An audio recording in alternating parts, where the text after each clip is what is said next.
Baik. Sudah 11 bulan saya nggak punya kerjaan tetap. Nafkah yang saya berikan ke istri sangat minim sekali. Keluarga istri meminta saya untuk pisah. Akhir-akhir ini istri juga sudah tidak tahan. Istri saya bekerja. Sebenarnya kami masih saling menyayangi. Istri saya masih cinta sama saya. Ustadz, gimana saya menyikapi masalah ini? Apa saya ikuti maunya istri dan keluarga? Saat ini istri saya lagi didekati pria lain yang lebih mapan dan kaya. Salahkah saya kalau memukul pria tersebut? Karena pria itu telah mengambil kesempatan dalam kesempitan rumah tangga kami. Ustadz minta amalan atau wirid untuk melapangkan rezeki.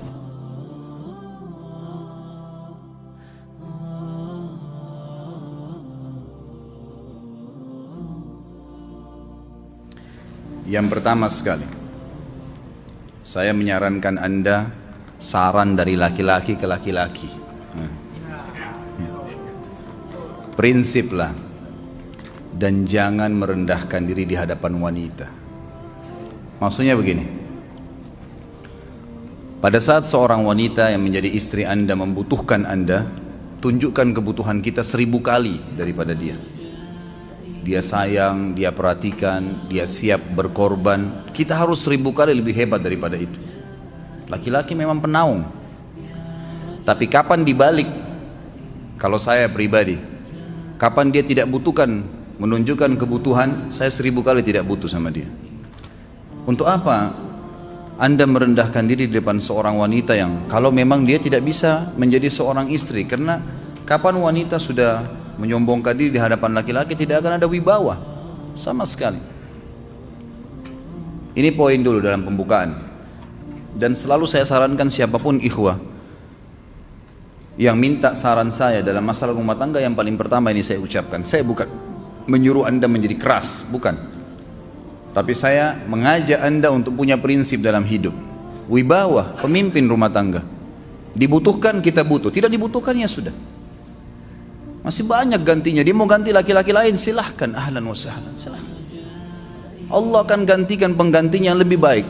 Dan itu harus bisa kita punya prinsip. Memang begitu. Kalau ini kita terapkan dalam kehidupan kita, kita akan sangat mudah hidup. Terkadang subhanallah ada pengorbanan berat. Berpisah dengan meninggal, berpisah karena masalah dosa yang dilakukan oleh pasangan kita, jelas haram. Kalau ada seorang istri hanya karena masalah suaminya kekurangan ekonomi mau berhubungan sama laki-laki lain, wanita apa ini? Cinta itu pengorbanan, kasih sayang, bukan hanya pada saat mampu kemudian disayang, pada saat tidak mampu kemudian ditinggal. Subhanallah. Hati-hati, hukum Allah subhanahu wa ta'ala berlaku. Akhwat yang jadi istri, ikhwah yang jadi suami harus tahu pasangan kita itu punya Tuhan sebagaimana kita punya Tuhan yang sama. Dan Allah itu maha adil. Memang dalam kehidupan kita ada naik turunnya. Dan makna cinta adalah pengorbanan. Itu sebenarnya. Kalau hanya kita kantongnya lagi penuh kemudian disuka sama istri, pada saat lagi tipis, lagi masalah kemudian dia mau berhubungan sama laki-laki lain, na'udzubillah min dzalik. Wanita apa ini? Kalau saya tidak naungin. Kalau saya nggak naungin. Kamu mau sama dia silahkan, ahlan sahlan, silahkan jalan. Kalau saya, istri saya sangat tahu prinsip saya. Kalau kamu merasa ada laki-laki lain yang kamu anggap baik, atau kamu mau ingin memasukkan pendapat keluargamu dalam rumah tangga saya sehingga kedudukan saya sebagai suami tidak didengar lagi, silakan pilih keluarga kamu. Tidak ada masalah. Jadi jangan jadikan sebagai beban. Oh, nanti kalau pisah saya hidupnya bagaimana? Saya melarat. Ini kenapa ini? Saya mati kalau nggak sama dia, ya mati bener nanti. Gila kalau nggak nikah sama dia, gila kalau siapa ini? Ini kenapa ini? Keluar dari bingkai hidup itu. Seorang muslim itu hidupnya mulia. Dia dihormatin, dia menghormatin. Dia dihina, tinggalkan. Allah SWT tidak menyuruh kita menghinakan diri, tidak boleh. Kalau wanita ini misalnya, istri ini yang dikatakan tadi masih mencintai suaminya, dia hanya sekedar minta kerja, ya, garis bawahi kalimat ini ya. Dia hanya sekedar minta kerja untuk membantu nafkah rumah tangga, ahlan wa sahlan, jempol. Nggak masalah. Bagus itu. Sampai suaminya mapan. Itu baik. tapi dalam kondisi masih status istri punya hubungan sama laki-laki lain, naudzubillah min dzalik. Mana ghirah, mana kecemburuan positif yang telah Allah pelihara dalam diri kita? Nggak boleh.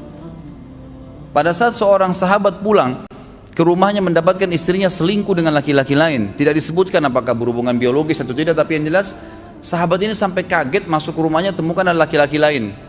Dia bingung mau lakukan apa. Dia pergi ke Nabi SAW lalu berkata, ya Rasulullah, saya pulang rumah istri saya lagi sama laki-laki lain. Maksudnya dia pandu saya harus buat apa nih? Apa yang terjadi?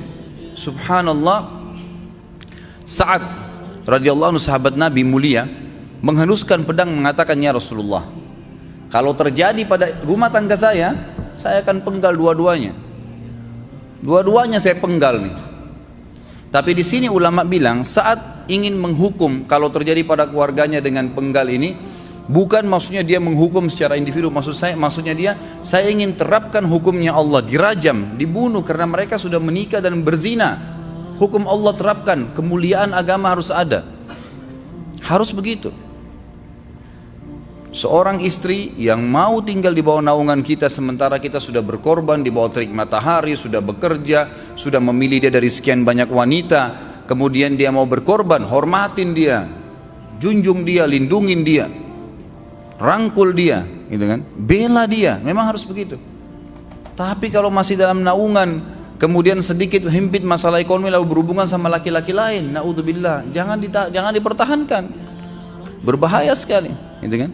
Jangan Anda menjadi laki-laki lemah gitu. Saya kemarin ditelepon oleh 2 orang sekaligus, subhanallah. Sahabat dekat telepon kepada saya, laki-laki. Ustadz, maaf mau ngomong sebentar. Baik, silahkan. Ustadz, saya ini istri saya pulang ke rumah ke kampung ayahnya ibunya karena alasan mengurus ayah dan ibunya. Akhirnya saya sama anak-anak ditinggal di sini sendiri. Setiap kali saya panggil pulang, dia bilang sudahlah saya nggak mau pulang. Kalau mau nikah lagi silahkan. Dia bahasakan begitu. Bagaimana sarannya Ustadz? Saya bilang nikah lagi. Dengan tegas saya bilang nikah lagi. Kalau tidak terbuka pintu fitnah. Perempuan itu kenapa harus pilih orang tuanya? Tidak boleh secara syar'i. Nggak boleh. Sudah menerima akad nikahnya seorang laki-laki, laki-laki itu yang dinomorsatukan di atas ayahnya, nggak ada alasan. Kalau suami izinkan boleh urus orang tua, kalau nggak diizinkan tidak boleh, nggak boleh. Bagaimana dia tinggalkan suaminya sama anaknya? Kaget itu saya katakan begitu. Iya, bahkan sekarang hukum poligami sudah wajib bagi Anda, nggak boleh. Wajib sekarang. Ini ragu mau melangkah seakan-akan poligami itu dosa, padahal dia ditinggal oleh istrinya. Bagaimana bisa ini? Ada laki-laki seperti ini nggak punya prinsip, harus melangkah. Dia sudah dapat jawaban saya dikasih, ini Ustadz teman saya juga mau bicara, masalahnya sama lagi. Ustadz istri saya tinggalkan saya, Ustadz kayak mau menangis. Sebentar, jangan pakai nangis laki-laki. Apa ini cengeng? Ditinggal wanita nangis, subhanallah. Orang nangis itu ditinggal meninggal Rasulullah SAW, ketinggalan sholat subuh berjamaah, itu nangis. Nggak jadi jihad, nah itu nangis. Ditinggal perempuan nangis, la ilaha illallah. Allah ciptakan perempuan lebih banyak daripada laki-laki. Ini bukan menurunkan martabat perempuan ya. Artinya harus seorang pemimpin itu punya wibawa. Nggak bisa, kalau nggak akan dianggap remeh nanti. Istri itu dinaungin, dilindungin, dididik, diberikan haknya ia. Berikan berlipat-lipat penghormatan sebagaimana dia berikan satu penghormatan, nggak apa-apa. Tapi jangan sampai menginjak martabat seorang pemimpin, tidak boleh. Akhirnya saya sampai bilang sama dia, akhi, ambil keputusan. Kamu mau balik sama saya berumah tangga di sini, atau kamu pilih rumah orang tua kamu? Oh, saya pilih orang tua saya, baik, saya ceraikan kamu sekarang. Assalamualaikum, tutup telepon, selesai. Jangan lama-lama. Cengeng sekali. Udah sujud sama Allah, saya masih berat cintanya Allah. Ia minta kepada Allah subhanahu wa ta'ala, minta gampang dihilangkan dari hati. Sebagaimana dia datang dia bisa keluar, gampang itu. Subhanallah ya, jangan terlalu mencintai dunia berlebihan. Kalau saran saya, kalau istri Anda ini tanya baik-baik, kalau kamu bekerja hanya karena mau bantu nafkah rumah tangga sekarang, ahlan wa sahlan, silahkan. Selama pekerjaan halal, antar dia ke tempat kerjanya, muliakan dia, jaga, jemput pada saat pulang, Anda pembelahnya, begitu. Tapi kalau berhubungan sama laki-laki, ada subhanallah suami depannya dia istrinya telepon laki-laki lain dan dia menerima itu. Mana ini? Dalam agama haram, wallah haram itu hukumnya. Nggak boleh. Itu namanya dayuth dalam agama. Nabi SAW mengatakan Allah melaknat dayuth. Kata sahabat, siapa itu dayuth ya Rasulullah? Laki-laki yang tidak punya cemburu terhadap pelanggaran agama yang terjadi pada istrinya. Gimana caranya? Nggak boleh dalam agama Islam, gitu kan? Makanya biasakan hati kita terisi dengan cinta kepada Allah SWT dan bukan cinta kepada manusia. Mencintai istri karena Allah yang perintahkan, mencintai suami karena Allah yang perintahkan. Jadi semua karena Allah. Tidak ada kata-kata hilang, tidak ada rugi kalau kita meninggalkannya. Jadi ini hal mendasar yang saya tahu, Allahu alam. Jadi sampaikan seperti itu. Kalau wirid apa? Saran saya adalah memperbanyak istighfar kepada Allah SWT. Gunakan momen musibah itu sebagai kesempatan untuk mendekatkan diri dengan Allah Subhanahu wa taala. Begitu ya.